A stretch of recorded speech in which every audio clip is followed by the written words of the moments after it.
hurt. I'm not gonna hurt you. Who are you? Elias Thorne. Ayana. The cowboy saw the girl being dragged by her hair. He rode in and took her with a bullet and rope. Montana Territory, August 1877. The dust had not yet settled from the last thunderstorm when Archer Zane spotted the girl being dragged by her hair across the dry creek bed. He was riding east along the edge of Briar Ridge, the sun low and hot on his shoulders, when the glint of sunlight on metal caught his eye. A man had hold of a woman's hair in one fist and a revolver in the other, dragging her backward through the dirt like she was nothing more than a sack of feed. Her arms flailed, legs kicking up plumes of dust, but her screams were choked by the blood in her mouth. Her dress was torn at the shoulder, one boot missing. If you enjoy the story, hit that subscribe button right away. And if you don't, then just hit the like button anyway to keep more Wild West love stories coming. Elias Thorne, a name that drifted like smoke across the frontier, carried from one saloon to the next, whispered over whiskey-stained tables, and muttered in the half-light of poker games stretching from El Paso all the way up to the shadow of Yellowstone. His name was not one people called with warmth. It was a name heavy with blood, regret, and the echo of violence. And it clung to him, as inseparable as the dust on his boots or the worn leather of his saddle. He rode alone, always alone. Companionship was something he had forgotten how to hold on to, if ever he'd known. His past wrapped around him like a heavy cloak, its threads woven from the cries of men he had hunted and the silence of men he had failed to save. Each mile he traveled only added to the weight. Each sunrise only reminded him that he had survived again, when so many had not. The sun pressed down upon the Great Plains, a golden fire sprawling endlessly across the horizon. The prairie shimmered, its tall grass bending under the breath of the wind, but the warmth of it never reached the hollow within him.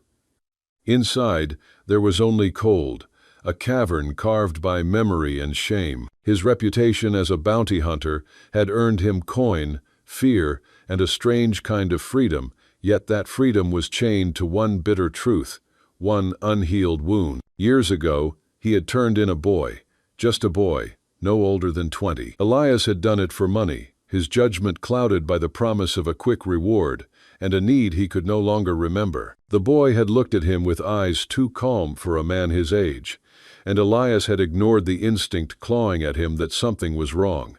Later, he learned. The boy was innocent, and by then, it was too late. That truth had set roots in Elias's chest, a thorn that dug deeper with every breath he drew. No whiskey had ever dulled it. No ride across the empty miles had shaken it loose. It was there still, and it would remain until his bones turned to dust. So he rode north, away from the towns that knew him, away from the trails his enemies might follow. North, to a small settlement with a name that sounded more like a cruel joke than a promise. Liberty. He wasn't going there to find work, nor to hunt. No. Elias Thorne was going to Liberty to find the end of the road, to lay his weary body down in a place where no one knew him, and maybe, just maybe, to let the earth bury his restless soul. The mare beneath him moved with patience, her hooves pressing rhythm into the rolling sea of grass. The creak of saddle leather and the mournful hum of the prairie wind were his only companions. He had long since stopped speaking to himself. Words had no power when spoken into such emptiness. Then something cut across the silence. A cry. It wasn't the cry of a hawk or the yipping of coyotes. It was human, sharp, panicked, rising like a blade through the still air. Elias stiffened, his hand instinctively falling to the worn grip of his Colt. The motion was so natural he barely thought of it, the reflex of a man who had lived too long on the edge of a knife. His mare shifted, ears twitching toward the sound. He waited, listening. The cry came again, tangled with laughter, not the warm laughter of friends, but the cruel bark of men feeding on fear. His jaw tightened. He knew that sound. He had heard it too many times, in too many places, from too many mouths. Elias nudged the mare forward, the leather reins whispering against his palm. He followed the sound down into a shallow ravine cut like a scar into the prairie. There, in the red dust and broken sage, He saw them. 4 men on horseback. Their faces were shadowed by wide hats, but Elias didn't need to see their eyes to know what lived there. He could feel it in the way they leaned forward, laughing, cruel and hungry. They had cornered someone. A figure darted between the brush, small, swift, desperate. She stumbled, caught herself, and pressed on. A woman, her dark hair streamed wild around her face, a banner of defiance even as she fled. The leather of her tunic caught the light, worn but strong, clinging to the shape of her body as she clutched something tight to her chest. Elias's gaze sharpened. It was a bundle of hide, wrapped hastily but guarded like it was life itself. The line of her jaw was set, her eyes fierce even in fear. She was no settler's wife, no drifter caught by chance. She was of the land itself, her blood tied to the Great Plains in a way Elias would never understand. He recognized her people by the patterns in her clothing, by the braided ties, by the way she carried herself even while running for her life. She was Blackfoot, a child of a nation that had roamed these wide, endless plains for centuries, long before men like him rode in with guns and law papers. And these men were hunting her like she was game. One of them spurred his horse forward, cutting her off with a cruel shout. Another threw a lasso, the rope snapping through the air, missing her by a breath. The men laughed again, the sound sharp as broken glass. Elias's breath caught, a low ache stirring in the hollow of his chest. He had no business here, he told himself that. He was no savior, no righteous hand of justice. He was a man dragging his sins north, looking for a grave. But something in him shifted, like the earth cracking after a long freeze. Because he had seen eyes like hers before, fierce, terrified, too young to hold so much pain. He had seen them in the boy he'd betrayed, in the faces of those who had begged for mercy when he brought them in cold. He could not unsee it now. The woman stumbled again, the bundle in her arms nearly slipping. She gasped, clutching it tighter. A cry broke from her lips, raw and desperate.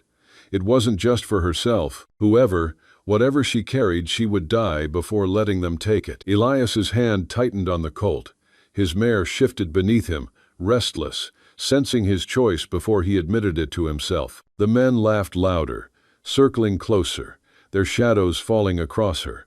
The leader leaned low in the saddle, his teeth flashing white against the dusk of his beard. He called out something Elias couldn't hear, but he didn't need to. He knew the tone. He knew the promise in it. A promise of cruelty. A promise of ruin. Elias Thorne, weary, hollow, broken as he was moved. He spurred the mare forward, the sound of her hooves cracking against the dry earth like thunder. Dust rose in a golden cloud around him. The men turned, startled, curses ripping from their mouths as they reached for weapons. Elias's colt was already in his hand, the weight of it steady, almost comforting. For the first time in years, the hollowness inside him shifted, not filled, but stirred. He wasn't riding toward redemption. He wasn't riding toward salvation. He was riding toward something he didn't yet understand, something that terrified him more than death itself. The woman's eyes caught his as he charged. For a heartbeat, the world narrowed to that look, dark, fierce, and burning with both terror and hope. And in that single moment, Elias Thorne, bounty hunter, betrayer, haunted soul, understood that whatever grave he had been seeking in liberty, it would not claim him yet. One of the riders, a hulking brute with a scarred face, laughed. "Just give it to us, squaw. It ain't worth dying for." She didn't answer, just kept running, her steps sure and silent on the uneven ground. Elias watched from a distance, the old debate raging inside him. He was a ghost, a drifter. This wasn't his fight. He had promised himself he wouldn't get involved. But then he saw the flicker in her eyes as she dodged a grabbing hand, not fear, but a fierce, defiant pride. A fire. It was the same fire he'd seen in the eyes of the innocent boy he'd sent to the gallows, a spark that had been extinguished by his own selfish actions. The past clawed at him, a familiar, painful ghost. He couldn't stand by and watch that fire be put out again. His jaw tightened. He pulled his rifle from the saddle scabbard, the cold steel a comfort in his hand. He chambered around with a smooth, practiced motion, the sound a soft click in the vast silence. He didn't have time to be clever. He took aim, not at the men, but at the ground directly in front of their horses. The shot echoed like thunder, a crack that sliced through the laughter and shouts. The horses reared, panicked and whinnying, and the riders were thrown into chaos. It was the diversion she needed. The woman, quick as a hawk, scrambled up the rocky slope of the ravine, a blur of motion. Elias Thorne had been called many things in his life: ghost, gunman, bounty hunter, murderer. None of the names ever sat right with him, yet none were wrong either. He was a man shaped by violence, bound to it like a shadow he could not cut loose. When he rode down that ravine, the sun burning gold above the plains, he wasn't riding for honor. He wasn't riding for glory. He was riding because something inside him, something he thought long dead, refused to let him watch another innocent fall. The men, startled at first, turned toward him. 4 pairs of eyes glared through the dust. One of them, a thick-necked brute with a jagged scar crawling down his cheek, spat his rage into the wind. "Who the hell are you?" the scarred man bellowed, voice hoarse from whiskey and cruelty, his rifle already swinging up to fire. Elias didn't answer.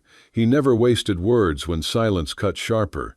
Instead, he leaned forward in the saddle, boots pressing against his mare's flanks, and she surged into a run. The world blurred into dust and thunder. He didn't want to fight. God knew he had fought enough battles to fill 3 lifetimes, but he was not afraid of it either.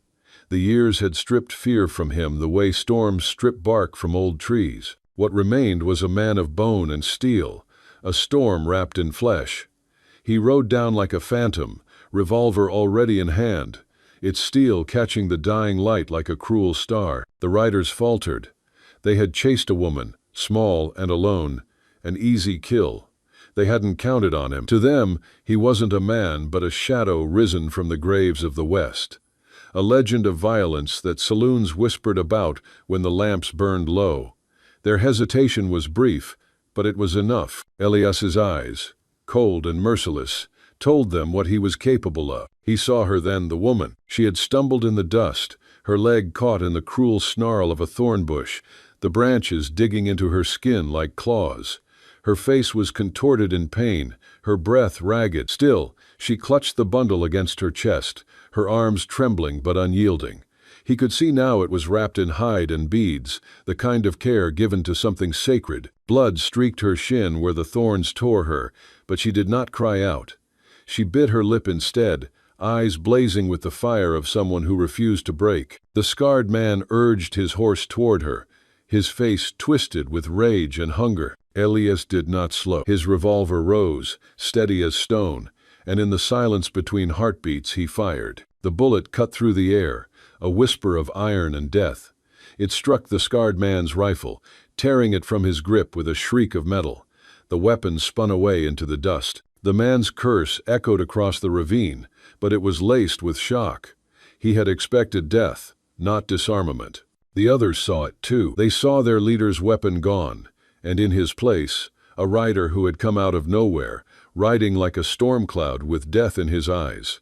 And in that moment, their cruelty shrank back into fear. Without another word, they turned their horses.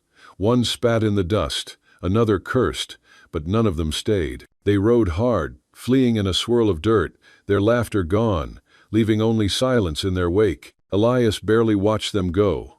His eyes were on her. He reined in his mare hard, sliding from the saddle. The sound of his boots hitting the earth was heavy, final a thud that seemed to echo in the stillness left behind. The revolver stayed loose in his hand, though his gaze was softer now. She looked up at him, chest heaving, hair tangled and wild, cheeks streaked with dirt and fear. For a long moment, neither spoke. Only the wind moved, carrying the smell of crushed sage and blood. Elias knelt slowly, his joints stiff with age and years of riding. He reached out, careful, and pushed the branches aside from her leg. The thorns clung, tearing more skin before letting go. She winced, but she didn't cry. Her jaw stayed set, her eyes locked on his, with a suspicion born of too many betrayals. "You're hurt," Elias said finally, his voice low, rough as gravel. She said nothing. Her arms tightened around the bundle, holding it closer. He nodded, as if he expected no answer. "I won't take it from you." The words seemed to loosen something in her, though her gaze stayed sharp. Slowly, with a trembling breath, she shifted the bundle just enough for him to see. The hide fell open slightly, and Elias glimpsed what she held: an infant, no more than a few months old, swaddled in beads and cloth. The child's dark eyes blinked up at him, curious and unafraid, as if unaware of the danger that had just passed. Elias's chest tightened, a pain sharper than any bullet. He thought of the boy, innocent, betrayed, lost because of him. The memory rose like bile, choking him. His hands shook before he pulled them back, afraid his touch might stain the child. "They would have killed you both," he murmured, voice nearly breaking. Her lips pressed together. Finally she spoke, her words quiet, weighted with both pride and sorrow. "They already killed my husband. They burned my lodge. There is no one left but us." The ache in Elias deepened, a wound upon a wound. He wanted to say something, anything, but no words could reach across the gulf between her loss and his guilt. So he did the only thing he could: he offered his hand. She stared at it, at the rough skin, the scars. Slowly, she let him help her up. She leaned on him despite herself, her leg trembling, blood trailing down into the dust. The child whimpered softly, and she hushed it with a tenderness that hollowed Elias out. For a long while, they stood in silence. The prairie stretched endless around them, vast and indifferent, as though it had swallowed the cruelty of men, and would swallow them too. Finally, Elias said, "There's a settlement north. Liberty. I was riding there." His voice cracked on the name, as if it mocked him. "I'll see you safe." She studied him, her eyes filled with both distrust and something he couldn't name. Hope, perhaps, or the faintest flicker of belief that not all men were wolves. At last, she gave a small nod. Elias bent, cutting free her leg from the thorns entirely, then lifted her gently onto his mare. She didn't protest, though she kept the child close, her body curled protectively. He walked beside them, reins in one hand, revolver in the other, every step heavier than the last. For the first time in years, Elias Thorne felt the weight of another's life in his hands, not as a bounty, not as a target, but as something fragile, something worth carrying. And in that weary march toward liberty, he knew the truth. He wasn't just escorting her. She was carrying him, too, carrying the ghost of a man who had long forgotten what it meant to protect, to atone, to hope. The prairie wind rose, cold and mournful, and Elias lowered his head against it. He wondered if this was mercy or punishment, salvation or curse. He didn't know. All he knew was that for the first time in years, the emptiness inside him wasn't hollow, it was breaking. And breaking, even painfully, felt almost like being alive. He knelt beside her, his hand outstretched but not touching, his gaze steady and calm. "You're hurt," he said, his voice a low rumble. Her eyes, the color of wet earth and ancient shadows, met his. She flinched, pulling back slightly, the hide bundle clutched tight to her chest. There was no gratitude in her eyes, only a deep-seated weariness and suspicion. He understood. He had seen that look 100 times before. "I'm not going to hurt you," he said, and for the first time in a long time, he realized he truly meant it. "Who are you?" she asked, her voice quiet but strong, like the rustle of dry leaves in the wind. "Elias Thorne," he answered, his eyes on the bundle she held. "And you?" "Ayanna," she replied, and her voice carried the weight of 1,000 untold stories. He didn't ask what was in the bundle. He didn't need to. He knew it was something important, something that gave her the strength to face men like those. He helped her to her feet, his touch gentle and respectful, and she didn't pull away. He mounted his horse and helped her up in front of him, the worn leather of her tunic cool against his chest. He turned his horse west, away from the road, away from everything, toward a secret place he called his own. A place where the land was still wild and the ghosts of the past could not reach. He was a man with no home, no kin, and no future. But for this one moment, with this woman in his arms, he felt a flicker of purpose, a reason to keep riding, a reason to keep breathing. If you like Wild West love stories or Wild West stories, drop a bunch of 1 second and your place in the comments for the Wild West Love channel. Tell me where you're listening from, so I don't feel so alone out here. The ride to his hidden cave was a silent one. Ayanna sat stiffly in front of him, her body tense, a wild thing caught and unsure what to do. Elias could feel her wariness, a current of distrust running between them. He didn't push it, he just rode, his arm wrapped carefully around her waist to keep her steady, his eyes on the trail. He had seen too much to expect immediate trust. He knew that for someone like her, a lone woman from the Blackfoot people, trust was a fragile thing, easily broken. He had no right to ask for it. All he could offer was a safe place to rest, a moment of peace. His sanctuary was a small cave tucked into the jagged face of the Bear Paw Mountains. It wasn't much, just a hollow in the rock, but it was dry and hidden by thick clumps of juniper. He dismounted and helped her down, his hand gentle on her back. She winced as her feet touched the ground, and he saw the dark bruise blooming on her ankle. He led her inside and lit a small fire with tinder and flint. The warmth spread slowly, pushing back the cold shadows. She sat on a worn saddle blanket near the fire, her eyes sweeping the cave as if searching for a trap. He set a tin cup of water beside her, and a piece of dried venison. "You should eat," he said, his voice low. She didn't move, her gaze still fixed on him. "Why did you help me?" "I don't know," he said.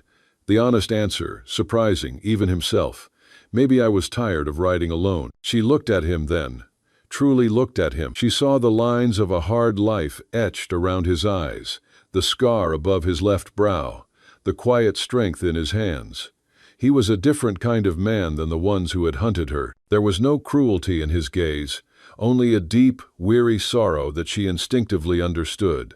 She took a small sip of water and finally, reluctantly, reached for the venison. Days turned into a week, and Ayanna slowly began to unfurl. She spoke little at first, just watched him with those dark, watchful eyes. She helped him with small tasks, gathering firewood, mending a torn canvas tarp, her movements quiet and efficient. He learned that she was skilled with a knife, and that she knew the mountains better than he did. She showed him how to find water where there was none, and how to track a deer by the bend of a blade of grass. She was a woman of the earth, connected to the land in a way he, a man of grit and steel, could never be. One evening, as the stars began to pinprick the vast black canvas of the sky, she sat beside him near the fire, the silence between them no longer strained. It was a comfortable quiet, filled with the crackle of the flames and the distant call of a coyote. She finally spoke, her voice soft. "The men who were chasing me, they work for a man named Thaddeus Loxley." Elias's jaw tightened. "I know the name. He's a snake. He wants this," she said, finally unwrapping the bundle she had guarded so fiercely. It wasn't gold or jewels, but a weathered piece of bison hide, covered in intricate painted symbols. "It is the record of my people's land. It proves that this valley, this land, belongs to us. He wants to destroy it, to take it all for himself." Her voice trembled with a quiet fury. "He drove my family from our land. My father died trying to protect it. I ran, but he followed. He wanted to claim what was left, the land, and me." Elias's hand clenched into a fist. He had seen men like Thad Loxley before, men who believed they could own the world and everything in it. He looked at Ayanna, at her face illuminated by the firelight, and he saw not just a woman, but a whole people, a history, a land. He realized he was not just protecting a person, but something far greater. He looked at the hide, then at her. "You are not alone now, Ayanna. I will not let him take you or your history." Her eyes, filled with unshed tears, met his, and for the first time, a flicker of something new appeared there. Not hope, but the beginning of it. "I have something for you," she said. She reached into her tunic and pulled out a small, intricately carved bone needle. "My mother made this. It is for a man with a steady hand and a true heart." She placed it in his palm, her fingers brushing his. It was a simple gesture, but it meant more than 1,000 words. It was her trust, given freely. And as Elias held the small, delicate thing in his calloused hand, he felt a strange, quiet warmth spread through his chest. It was the first time in years he had felt something other than cold and emptiness. He looked at her, at the firelight dancing in her eyes, and he knew he would protect her and her people's legacy with everything he had. It was a promise he knew he would keep, even if it cost him his life, for he had found a reason to fight. "Hey, friend, go grab a full glass of water.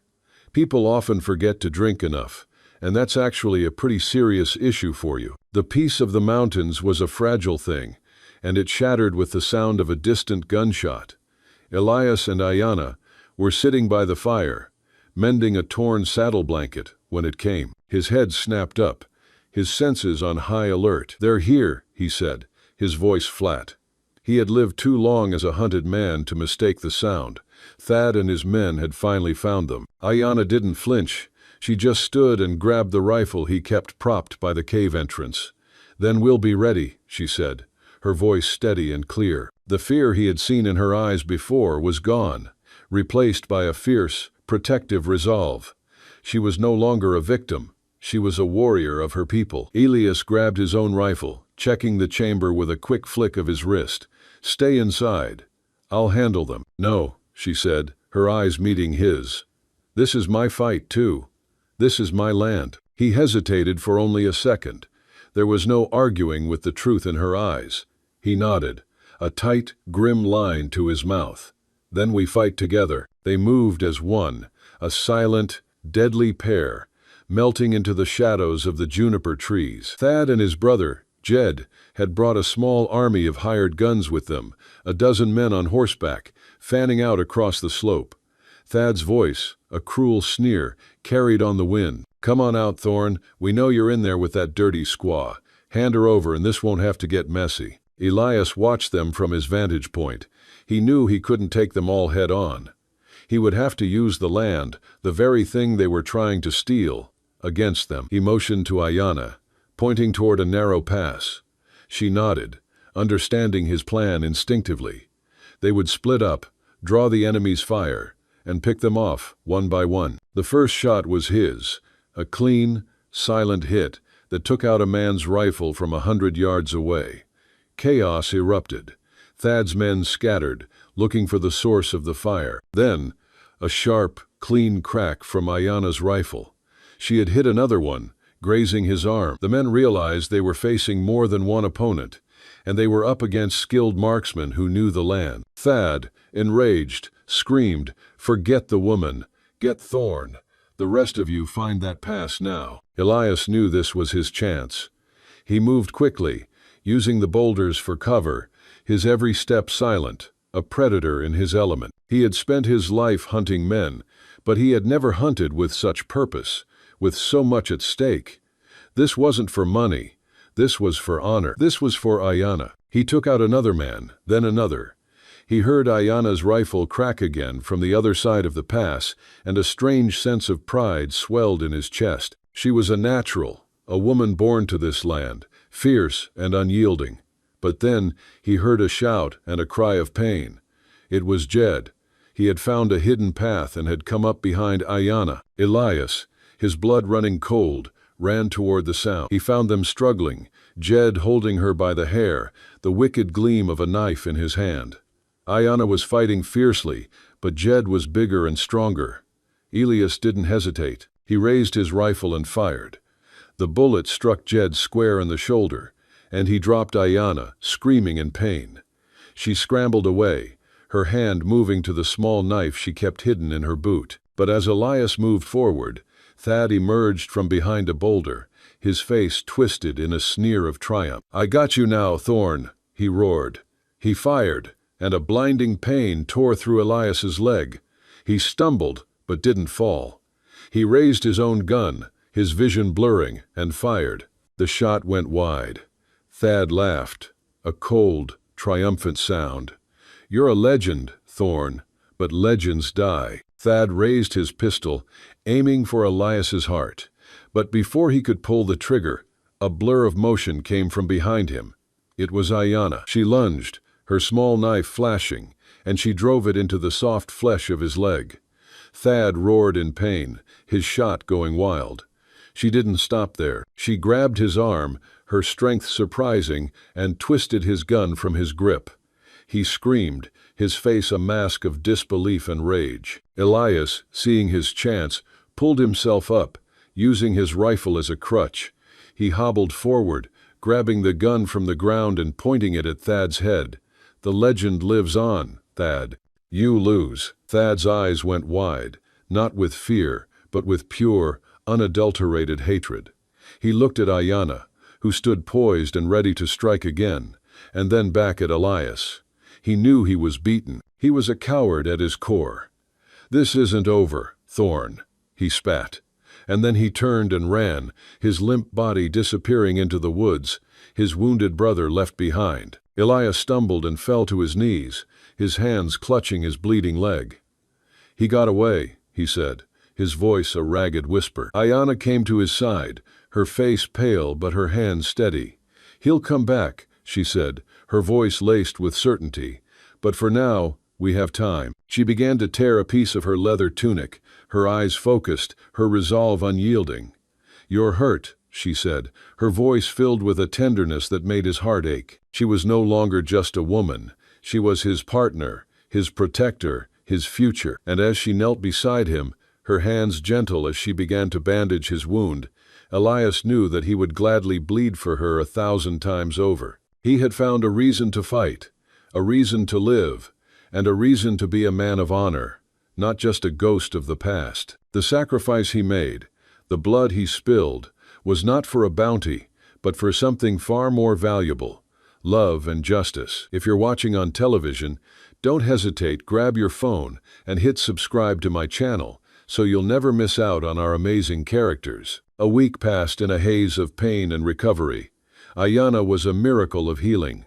She used wild sage and poultices from roots she gathered in the woods, the knowledge of her people flowing through her hands. Elias, a man who had always prided himself on self-reliance, found himself humbled by her quiet strength and unwavering care. He watched her as she moved, her movements as fluid as the creek, her presence a balm to his wounded soul. He knew he was healing not just from his physical wounds, but from the deep, festering wounds of his past. One morning, as the sun streamed through the cave entrance, she came to him, her face serious. "You have to go to town," she said. "We can't hide here forever. And Thad, he won't rest until he has what he wants. We need to face him on our terms." Elias, still limping slightly, nodded. He knew she was right. He couldn't risk her life by staying in the mountains. "We?" he asked. "You're coming with me? This is my fight, Thorn, and you're not going to be alone." They rode to Liberty, a small, dusty town that seemed to have been forgotten by time. Ayanna, in her native dress, drew stairs, but she walked with her head held high, her back straight. She was no one's victim. They found Marshal Boone, a man Elias had crossed paths with once or twice, sitting in his office, his face a roadmap of a difficult life. He was a man who believed in the law, but the law in these parts was often twisted by men with money and power. "I know what you're here for," Boone said, his eyes on Ayanna. "Thad Loxley came by, said you stole from him." Ayanna stepped forward, placing the bison hide on his desk. "This is not something you can steal. It belongs to my people. It proves that the land he claims is his was ours first. He wants to destroy this, Marshal, and he'll kill anyone who gets in his way." She unfolded the hide, revealing the ancient, painted maps. "He forged deeds, Marshal. He's been cheating people, driving them out. And he murdered my father." Her voice was quiet, but it was filled with a chilling certainty. Boone looked at the hide, then at the two of them. He was a man caught between a rock and a hard place. "Thad has the whole town under his thumb. Folks here are too scared to cross him." "Then we give them a reason," Elias said, his voice low and dangerous. "We give them justice. We give them hope." Boone hesitated. Then he looked at Ayanna's unwavering eyes, at the truth in them. He looked at Elias, the legendary bounty hunter, standing beside her, a man who had once run from the law but was now standing for it. He made his choice. "The law is the law," he said, standing up, "and justice will be served." The words spread through the town like wildfire. The bounty hunter and the Native American woman were challenging Thaddeus Locksley. People gathered in the street, watching from the shadows of the storefronts. Thad, hearing the news, came riding into town, his face a mask of furious disbelief. His brother Jed riding beside him, his arm in a sling. "Boone, what is the meaning of this?" Thad roared, his horse skidding to a halt. "The meaning is justice, Locksley," Boone said, stepping out of his office, his hand resting on the butt of his pistol. "You're under arrest for forgery and murder." Thad laughed, a cold, humorless sound. "You're a fool, Boone. You think you can stand against me?" He drew his gun, his eyes fixed on Ayanna. "I'll take back what's mine, and you can't stop me." But before he could fire, Elias stepped forward. He drew his Colt, not to kill, but to disarm. The shot was a blur, a whisper, and the gun was knocked from Thad's hand, clattering to the dusty street. Thad's face, a second ago filled with a smirk, was now a mask of fear. He looked at Elias, at the man who had defeated him, and saw a legend staring back. Jed, seeing his brother disarmed, raised his own pistol. But Ayanna, quicker than a desert fox, threw a small, sharp stone, and it hit Jed in the head. He staggered, dropping his gun. The crowd, emboldened by the sight of Thad and his brother disarmed, began to move forward. They were no longer afraid. Boone, seeing his chance, moved in. "You're done, Thad," he said, his voice firm.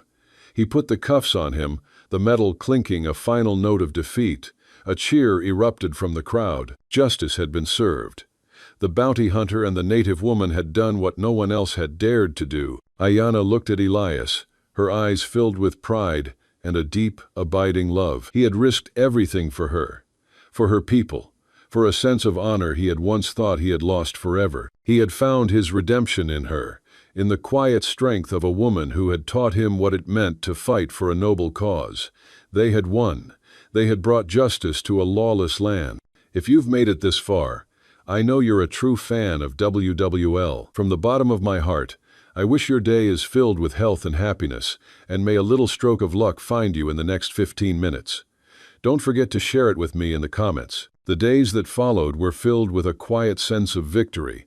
Thad and Jed were in the town jail, and Marshal Boone had sent for a circuit judge to ensure they would face the full weight of the law. The townspeople, freed from their fear, began to rebuild, to dream of a future where honor and justice were not just distant legends. Ayanna was celebrated, not as a victim, but as a hero, a woman who had stood for her people and won. She chose not to stay in Liberty, her connection to the land too strong to be contained by a town. The bison hide, the sacred record of her people's land, was safe, and that was all that mattered. One morning, as the sun began to paint the sky in hues of rose and gold, Elias and Ayanna stood at the edge of town. They had packed their supplies, their horses restless, ready for the journey. They were no longer the hunted, no longer a bounty hunter and a fugitive. They were two people, a man who had found his redemption and a woman who had found her voice, ready to face a world full of new possibilities. "Where are we going?" Elias asked, his hand reaching for hers. It was a question he had never asked anyone before. He had always just gone. "Back to the mountains," she said, her voice filled with a quiet certainty. "Back to my home, to the land of my people. It's time to go home, Elias. It's time to build." He looked at her, at the firelight in her eyes, at the determination in her posture. He had spent his entire life running, and now, for the first time, he felt a pull to a specific place, a sense of belonging. The cowboy love stories he'd heard always ended with a good woman and a piece of land, but his Wild West love was different. It was a journey into the wild, a union of two lost souls finding a future together. This wasn't a happily ever after. It was the start of an adventure, a new chapter in their Wild West love story. He mounted his horse, then helped her onto her mare. She was a natural rider, as comfortable on horseback as she was on foot. They turned their backs on the town, on the past, and rode toward the rising sun. The vast, empty landscape stretched out before them, a canvas waiting for their story to be written. The air was clean and crisp, and the wind,